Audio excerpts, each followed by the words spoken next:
तो भारत जोड़ो न्याय यात्रा लगातार जारी है और असम में इस वक्त न्याय यात्रा है। इस बीच मेरे साथ बातचीत करने के लिए खुद सुप्रिया श्रीनेत जी हैं। सवाल सबसे पहला ये कि कल मंदिर जाने से राहुल गांधी को रोका गया और आज गुवाहाटी शहर में जाने से रोका गया। असम के सीएम की बौखलाहट साफ नजर आ रही है।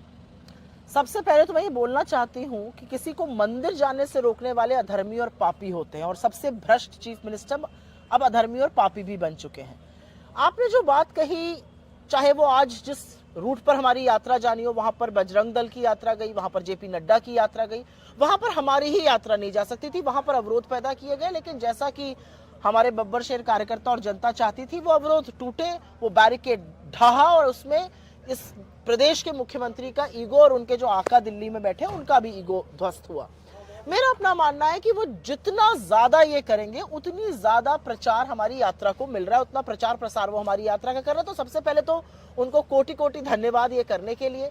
काफी sections of main stream media जो इस यात्रा को नहीं दिखाना चाहते थे या नहीं दिखा रहे थे, उदासीन थे इस यात्रा को दिखाने के लिए, उनको भी झक मार के दिखाना पड़ रहा है। तो मैं तो ये कहूंगी हमारे प्रचार प्रसार का सबसे बड़ा तंत्र उन्होंने किया। किसी भी अच्छे काम में रोड़ा अटकाना, गति मतलब लोकतंत्र में एक चुने हुए सांसद को, विपक्ष के नेता को जाने ना देना, जबरन रोकना, ये कौन सी परंपरा है? और इस परंपरा को निभाते निभाते शायद असम के मुख्यमंत्री और दिल्ली में बैठे उनके मालिक ये भूल चुके हैं कि जनता जनार्दन होती है। आप एक व्यक्ति को रोक दीजिएगा, आप दो को रोक दीजिएगा, आप यात्रा को, और जब जनता खड़ी होगी तो आप क्या कर पाए? आप यात्रा को रोक रहे हैं और जनता हमारे साथ पूरी तरह से खड़ी है। अच्छा, कुछ दिन पहले राहुल गांधी ने एक मंच से कहा था कि इस देश का सबसे भ्रष्ट सीएम कोई है तो वो हेमंत बिस्व शर्मा है। कहीं ऐसा तो नहीं ये कहकर उन्होंने दुखती रख पर हाथ रख दिया? पर ये तो डेटा दिखाता है, ये तो डेटा दिखाता है, चाहे वो पीपी घोटाला हो, चाहे वो लैंड घोटाला हो, चाहे वो भर्ती घोटाला हो। ऐसा कौन सा घोटाला है जिसमें हेमंत बिस्व शर्मा और उनके परिवार के सदस्य शामिल नहीं है?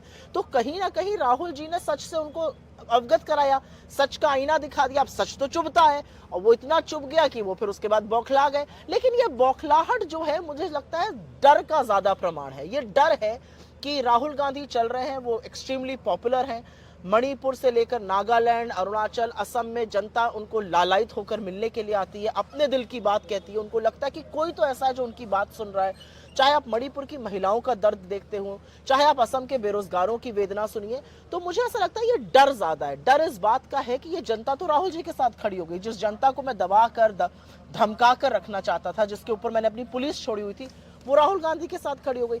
इस बात का डर और बौखलाहट मुझे लगता है उनसे ये सब गलतियां करा रही है और वो और गलतियां करें, हम ईश्वर से ये प्रार्थना करते हैं। क्योंकि कहीं पर एक शास्त्रों में कहा भी गया है, जब नाश मनुष्य पर छाता है पहले विवेक मर जाता है। जिस तरह की रक्त रंजित राजनीति यहाँ पर करने की कोशिश करी गई, हमारे पीसीसी अध्यक्ष को गुंडों ने मारा, आप भाड़े के टट्टू खड़े करके नारेबाजी करा रहे हैं, इससे क्या दिखता? और वही लोग जब राहुल जी उनके, और मैं तो थी क्योंकि मैंने देखा, जब राहुल जी उनके बगल से लगल के हाथ हिला रहे हैं तो वही लोग हाथ भी हिला रहे हैं।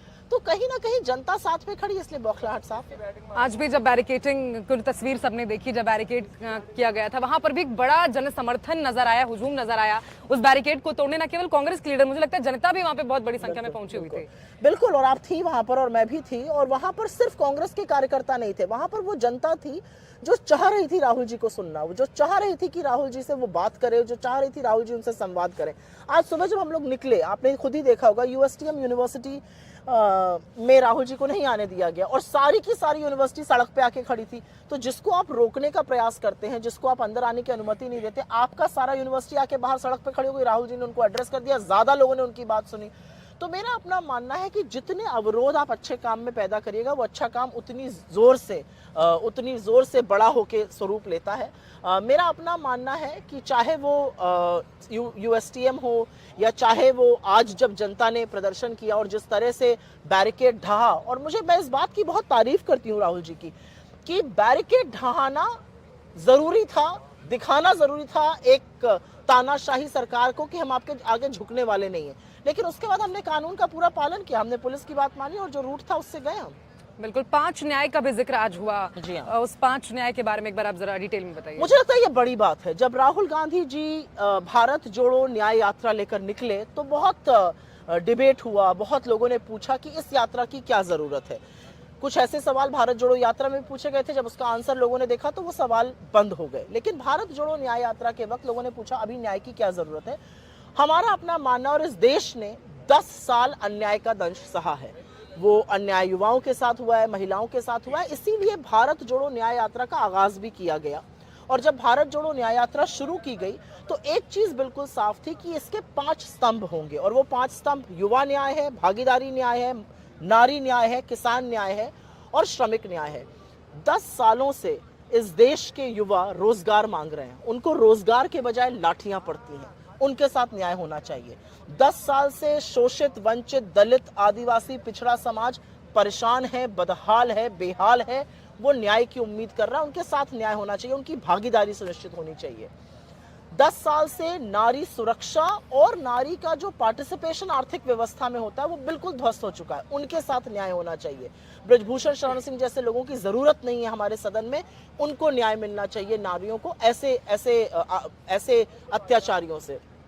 किसानों की आय दुगनी करने की बात थी, किसानों को 750 किसानों की शहादत हो गई, चेहरे पर शिकन नहीं आई।